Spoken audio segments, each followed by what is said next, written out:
Hello दोस्तों, मुझे उम्मीद है कि आप सभी अच्छे होंगे। दोस्तों, अब हम यहाँ पे डिस्कशन करेंगे बैंक निफ्टी के बारे में।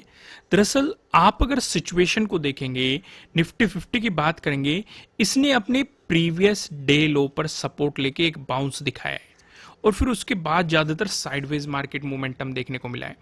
वहीं पे अगर निफ्टी फाइनेंशियल सर्विसेज की बात करेंगे तो इसने भी कहीं ना कहीं वहीं पे ही सपोर्ट लेके एक साइडवेज मोमेंटम दिखाया है। कोई खास अपॉर्चुनिटी आपको यहाँ पे देखने को नहीं मिली, अपने प्रीवियस डे क्लोजिंग से रिजेक्शन लेता हुआ दिखाई दिया। वहीं पे अगर बैंक निफ्टी की बात करेंगे तो बैंक निफ्टी में भी कहीं ना कहीं अपने प्रीवियस डे लो के जो सपोर्ट जोन था, यहाँ पे आपको एक सपोर्ट जोन भी बताया गया था, उसी सपोर्ट जोन की रेस्पेक्ट करता हुआ उसी जोन के आसपास से मार्केट ने एक बाउंस दिखाया है। यहाँ पे आपको सारी चीजें समझाई गई थी कि भाई या तो इससे ऊपर मार्केट निकले या फिर इससे नीचे मार्केट निकले, इसके बीच मार्केट साइडवेज होने की पॉसिबिलिटी है, हो सकता है। अगर ये सिचुएशन हुई तो आपको ट्रेड को अवॉइड करना है। आइए थोड़ा सा इसे डिटेल में समझते हैं, जिससे कि बैंक निफ्टी को हम अच्छे तरीके से समझ सके, प्रॉपर लॉजिक को समझते हैं। यहाँ पे मैंने 5 मिनट का टाइम फ्रेम लगा हुआ है। आपको एक सपोर्ट जोन समझाया गया था जहां पे मार्केट पहले एक मजबूत रेजिस्टेंस की तरह एक्ट करा था। 14 को इसका मार्केट ने ब्रेकआउट भी दिया था, सपोर्ट लेके बाउंस कर गया था, फिर लेकिन प्राइस ऊपर सस्टेन नहीं कर पाया, फिर से आपको इसका ब्रेकडाउन देखने को मिला था और फिर मार्केट ने बार बार इसका ब्रेकआउट देने की कोशिश की थी लेकिन दे नहीं पाया था, क्लोजिंग भी इसी जोन में दे दी थी।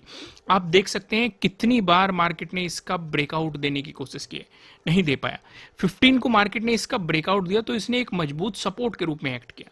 तो पॉसिबिलिटी यही आपको बताई गई थी कि फिर से एक सपोर्ट के रूप में एक्ट कर सकता है, क्योंकि अगर इसका ब्रेकडाउन मिला तो फिर अगला सपोर्ट हमारा 14 का डे लो बनता, लेकिन ब्रेकडाउन मिला बिल्कुल लास्ट टाइम में मैं आपको सजेस्ट करता हूं ट्रेड को नहीं करना चाहिए। मेरा पर्सनल व्यू है, किसी की स्ट्रेटजीज अलग हो सकती है।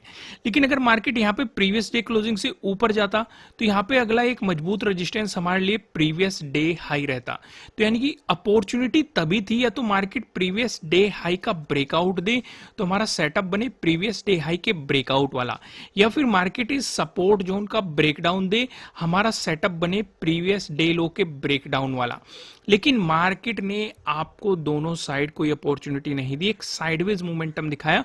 और साइडवेज मार्केट को हमेशा मैं आपको कहता हूं कि आपको अवॉइड करना चाहिए एज ए ऑप्शन बायर, क्योंकि वहां पे आपका प्रीमियम गलता रहता है और आपका प्रॉफिट भी कम होता रहता है, नहीं तो कोई खास अपॉर्चुनिटी आपको नहीं मिलती। यहां पे कुछ चीजें और समझते हैं। जैसे कि मैं आपको हमेशा एक बात कहता हूं कि कोई भी स्ट्रेटेजी या कोई भी सेटअप तब परफेक्ट बनता है जब आपको उसके बारे में जानकारी हो कि कब उस सेटअप पे काम नहीं करना है, कब उस सेटअप पे कम क्वांटिटी में काम करना है, कब उस सेटअप पे ज्यादा क्वांटिटी में काम करना है, कब उस सेटअप पे हमें और क्वांटिटी ऐड करनी है, ब्रेकआउट चाहे ब्रेकडाउन के बाद। यहां तक मैं आपको ये सारी चीजें हर रोज समझाने की कोशिश करता हूं। तो यहां पे सिंपल सिंपल जब आपको चीजें बताई जाती हैं, क्योंकि मार्केट को देखते हुए अपने आप पे कंट्रोल करना भी एक तरह का आपका प्रॉफिट होता है, क्योंकि मार्केट साइडवेज जा रहा है। जब मार्केट साइडवेज जाएगा वो आपको फेक ब्रेकआउट देने की कोशिश करेगा, फेक ब्रेकडाउन देने की कोशिश करेगा, आपको तरह तरह के सेटअप दिखाएगा, ट्रेंड लाइन का ब्रेकडाउन देने की कोशिश करेगा, आपको पैटर्न का ब्रेकआउट ब्रेकडाउन देने की कोशिश करेगा। काफी कुछ चीजें आपको मार्केट में दिखाई देगी और वहीं पे आप ट्रैप हो जाओगे। तो इसलिए सिंपल सी चीज समझा करो कि कब आपको स्ट्रेटेजी पे काम करना है, कब नहीं करना है, और इसीलिए आपको लॉजिक एक्सप्लेन किए जाते हैं जिससे कि आप प्रॉपर तरीके से समझ सके कि कहां पे आज मार्केट में आपको काम करना चाहिए, कहां पे आपको काम नहीं करना चाहिए। दोस्तों, आपको गणेश चतुर्थी की बहुत सारी शुभकामनाएं। मैं उम्मीद करता हूं कि आपका ये त्योहार काफ़ी मंगलमय रहे, काफ़ी आपकी लाइफ में खुशियां लेकर आए और आप इसे अच्छे तरीके से एंजॉय करें। फिलहाल इसी खुशी में आपको 30% का ऑफ दिया जा रहा है। नीचे डिस्क्रिप्शन में आपको एप्लीकेशन का लिंक मिल जाएगा, नहीं तो आप प्ले स्टोर पे भी चैनल का नाम डालेंगे तो वहां से भी आप एप्लीकेशन को सर्च कर पाएंगे। ये सारे सेटअप आप वहां पे सीख सकते हैं। आइए, लॉजिक तो आपको प्रॉपर तरीके से समझ में आ गया।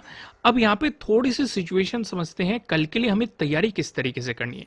जैसे कि ऑल टाइम हाई के नजदीक है बैंक निफ्टी, आपको दिखाई दे रहा है रिजेक्शन आपको देखने को मिला, तो इसका मतलब ये नहीं होता कि मार्केट यहीं से गिर जाएगा या क्रैश हो जाएगा।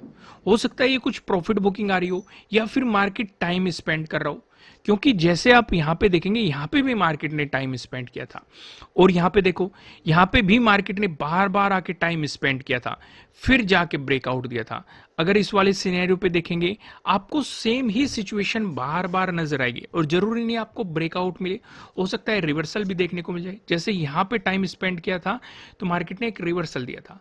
सिचुएशन कुछ भी हो, चाहे ब्रेकआउट मिले या फिर रिवर्सल देखने को मिले, कोई भी सिचुएशन रही, आपको कुछ चीजें ध्यान रखनी है। पहली चीज, अगर साइडवेज गया, जैसे कि यहां पे साइडवेज गया, यहां पे भी अगर आपको साइडवेज सिचुएशन देखने को मिली, तो इसका मतलब मार्केट आपको बार बार ट्रैप करने की कोशिश करेगा, तो बेहतर है कम क्वांटिटी में काम करेंगे या फिर हाफ क्वांटिटी में काम करेंगे। दूसरी चीज, अगर मार्केट इसका ब्रेकआउट दे रहा है तब भी प्रॉपर स्टॉप लॉस को फॉलो करना है, क्योंकि मैं काफी दिनों से आपको एक बात और समझा रहा हूं कि या तो मार्केट टाइम स्पेंड करके ब्रेकआउट दे, हमारे लिए वो बेहतर है।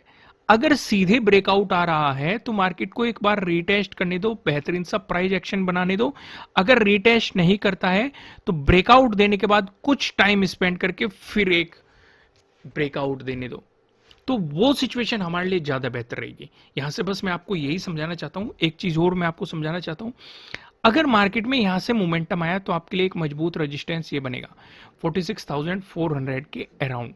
लेकिन अगर मार्केट में यहां से गिरावट देखने को मिली तो पहला जो एक मजबूत सपोर्ट बनेगा बड़े टाइम फ्रेम के अकॉर्डिंग, क्योंकि वन डे का टाइम फ्रेम यहां पे लगा हुआ है, 45,600 के अराउंड आपको देखने को मिलेगा। इसका ब्रेकडाउन मिला तो एक मजबूत सपोर्ट आपको यहाँ पे 45,200 के अराउंड देखने को मिल सकता है। ये पॉसिबिलिटीज नजर आ रही है बड़े टाइम फ्रेम को देखते हुए, प्राइस एक्शन को देखते हुए। आइए अब मैं आपको 15 मिनट के टाइम फ्रेम पे लेके चलता हूं। यहाँ पे भी कुछ चीजें समझते हैं। सबसे पहले तो जो हमारा ये सपोर्ट जोन था इसे हम आगे एक्सटेंड करेंगे, क्योंकि हमारी कल भी मदद करने वाला है। हमने इसे आगे एक्सटेंड कर लिया। ये हमारी किस तरीके से मदद करेगा, जैसे कि हमने समझा था कि पहले एक मजबूत रेजिस्टेंस बना होता, ब्रेकआउट मिलने के बाद इसने एक मजबूत सपोर्ट के रूप में काम किया था। फिलहाल हमें क्या नजर आ रहा है, इसका ब्रेकडाउन मिल चुका है, तो यानी कि हमारे लिए एक मजबूत रेजिस्टेंस के रूप में काम कर सकता है। क्योंकि ये हमारी कैसे मदद करेगा भाई, गैप अप ओपनिंग हो जाए, ब्रेकआउट हो जाए, रिजेक्शन मिल जाए, तो वो सारी चीजें हम यहाँ पे अब समझने की कोशिश करेंगे। अगर मार्केट यहाँ पे फ्लैट ओपन होके आपको पॉजिटिव मोमेंटम दिखाता है तो हमारे लिए नजदीकी रेजिस्टेंस कौन सा है, ये वाला जोन एक नजदीकी रेजिस्टेंस है।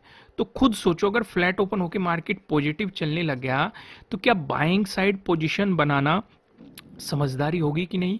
क्या जवाब आता है अंदर से? बिल्कुल भी नहीं होगी, क्योंकि ऊपर हमारे लिए ये एक रिवर्सल का कारण बन सकता है। तो बेहतर यह है कि मार्केट इसका ब्रेकआउट दे, पहला रीजन। दूसरा रीजन, यहीं पे ही एक राउंड लेवल बैठा हुआ है 46,000 का। मार्केट इस जोन की क्यों रेस्पेक्ट कर रहा था? इस राउंड लेवल के कारण। तो यहां पे ये भी हमारे लिए एक रेजिस्टेंस बना हुआ है। तो बेहतर क्या है, हम 46,000 का भी ब्रेकआउट होने देंगे और इस वाले रेजिस्टेंस जोन का भी ब्रेकआउट होने देंगे, तभी हम पॉजिटिव साइड सोचेंगे कि हमें जाना चाहिए कि नहीं जाना चाहिए। इसके ऊपर ब्रेकआउट मिलकर प्राइस सस्टेन करता है तो आपके लिए पहला रेजिस्टेंस बनेगा प्रीवियस डे हाई। इसका ब्रेकआउट मिलता है तो आपके लिए अगला रेजिस्टेंस बनेगा 15 का डे हाई। यहां तक चीजें समझ में आ गई। वहीं पे अगर मार्केट फ्लैट ओपन होकर नेगेटिव मोमेंटम दिखा, एक बात और मैं आपको समझा दूं, अगर पॉजिटिव मोमेंटम आया और मार्केट यहां पे चला गया, रिजेक्शन मार्केट ने दिखाया या ब्रेकआउट दे दिया, प्राइस ऊपर सस्टेन नहीं कर पाया, जैसे कि ब्रेकआउट मार्केट ने यहां पे भी दिया था लेकिन प्राइस सस्टेन नहीं कर पाया, फिर हमें नेगेटिव मोमेंटम देखने को मिल गया। अगर ये सिचुएशन यहां पे भी देखने को मिली तो नेगेटिव साइड भी पोजीशन मत बनाना जब तक कि मार्केट प्रीवियस डे लो से नीचे ना आ जाए। फिर से समझो, अगर मार्केट में एक पॉजिटिव मोमेंटम आया और मार्केट आपको ये दिखाने लग गया कि पॉजिटिव चल गया और यहाँ पे जाके चाहे फेक ब्रेकआउट दे या फिर रिजेक्शन लेने लग जाए, तो यहाँ पे नेगेटिव साइड पोजीशन तब तक नहीं बननी है जब तक कि वो प्रीवियस डे लो से नीचे नहीं आ जाए, क्योंकि यहाँ पे हमारा सेटअप बनेगा प्रीवियस डे लो के ब्रेकडाउन वाला सेटअप। अगर आप नहीं जानते 30% का ऑफ चल रहा है। इस सिचुएशन पे जो 14 का डे लो है ये आपके लिए पहला सपोर्ट बनेगा, इसका आपको ब्रेकडाउन मिलता है तो इस वाले जोन पे आपको यहाँ पे सपोर्ट देखने को मिलेगा। यहाँ तक चीजें समझ में आई। आइए अगला डिस्कशन करते हैं। अगर मार्केट फ्लैट ओपन होकर नेगेटिव मोमेंटम दिखाता है, यहीं से ही नेगेटिव चलना शुरू हो जाता है, तो ये और भी ज्यादा बेहतर है, क्योंकि प्रीवियस डे क्लोजिंग और प्रीवियस डे लो दोनों काफी नजदीक है। तो यहाँ पे हम प्रीवियस डे लो का ब्रेकडाउन होने देंगे और नीचे की तरफ आपको सपोर्ट जोन की क्या क्या पॉसिबिलिटीज है उनका आइडिया मैं आपको पहले ही दे चुका हूँ प्राइस एक्शन के अकॉर्डिंग, कहाँ पे हमें सपोर्ट जोन की पॉसिबिलिटीज नजर आ रही है। और यहाँ पे सेटअप भी बनेगा प्रीवियस डे लो के ब्रेकडाउन वाला। आइए अगला डिस्कशन करते हैं। अगर आपको गैप अप ओपनिंग देखने को मिलती है, इस सिनेरियो पे हम पूरा फोकस इस वाले जोन पे कर देंगे। एक तो राउंड लेवल भी है, रेजिस्टेंस भी हमें दिखाई दे रहा है। अगर इस जोन के आसपास आपको गैप अप ओपनिंग देखने को मिल गई, या फिर इससे ऊपर आपको गैप अप ओपनिंग देखने को मिल गई कहीं 46,100 के अराउंड, तो हम प्राइस को सस्टेन होने देंगे। बेहतर क्या है, मार्केट वापस आ जाए, इसकी रेस्पेक्ट करे और फिर हम यहां पे ट्रेडिंग डे हाई मार्क कर लेंगे, ट्रेडिंग डे लो मार्क कर लेंगे। अगर मार्केट इसकी रेस्पेक्ट करने आता है, ब्रेकडाउन दे देता है, तो हम प्रीवियस डे लो से नीचे मार्केट को निकलने देंगे। या फिर मार्केट यहीं पे सपोर्ट लेके चला जाता है तो हम ट्रेडिंग डे हाई का ब्रेकआउट होने देंगे। ठीक है, ऊपर की तरफ आपको पता है रेजिस्टेंस की क्या क्या पॉसिबिलिटीज है। यहां तक चीजें समझ में आ गई। वहीं पे अगर बात करें आपको गैप डाउन ओपनिंग मिल गई, दोस्तों अगर आपने वीडियो को लाइक नहीं किया है लाइक कर दीजिए अभी तक। अगर गैप डाउन ओपनिंग का सिनेरियो बनता है तो बताने से पहले मैं आपको बता दूं, आपके लिए किसी भी तरह का ना तो कोई बाय रिकमेंडेशन है ना ही कोई सेलिंग रिकमेंडेशन है। ये जस्ट एजुकेशनल पर्पस से बनाई गई एनालिसिस वीडियो है। इन्वेस्ट करने से पहले आपको अपनी रिसर्च करनी है, अपने इन्वेस्टर की सलाह लेनी है, क्योंकि प्रॉफिट भी आपका होने वाला है, लॉस की जिम्मेदारी भी आपको अपने आप लेनी है। अगर मार्केट गैप डाउन ओपनिंग देता है तो हम फोकस करेंगे प्रीवियस डे लो पे। अगर मार्केट इसी के आसपास आपको गैप डाउन ओपनिंग दे रहा है और ब्रेकडाउन देके नीचे चल देता है, तो आपको पता है नीचे की तरफ आपकी सपोर्ट की पॉसिबिलिटीज क्या है। ट्विस्ट कहां है यहाँ पे, अगर गैप डाउन ओपनिंग देके मार्केट सपोर्ट ले जाता है तो सिर्फ और सिर्फ हम यहां तक स्कैल्पिंग कर सकते हैं। लॉन्ग पोजीशन हम इस रेजिस्टेंस जोन के और 46,000 के ब्रेकआउट के बाद ही सोचेंगे, उससे पहले आप नहीं सोचेंगे। इसी बात पे वीडियो को लाइक कर दीजिए, कमेंट करके बताना एनालिसिस कैसे लग रहे हैं। नए हो सब्सक्राइब करना, बेल आइकन प्रेस करना, जिससे आपको आने वाली वीडियोस के नोटिफिकेशन मिल सकेंगे। और इस त्योहार को खुशियों से मनाइए। मैं उम्मीद करता हूं कि आपके घर में बहुत सारी खुशी आए। फिलहाल इस वीडियो में इतना ही, फिर मिलेंगे किसी नेक्स्ट वीडियो में किसी अच्छे कंटेंट के साथ। Thank you.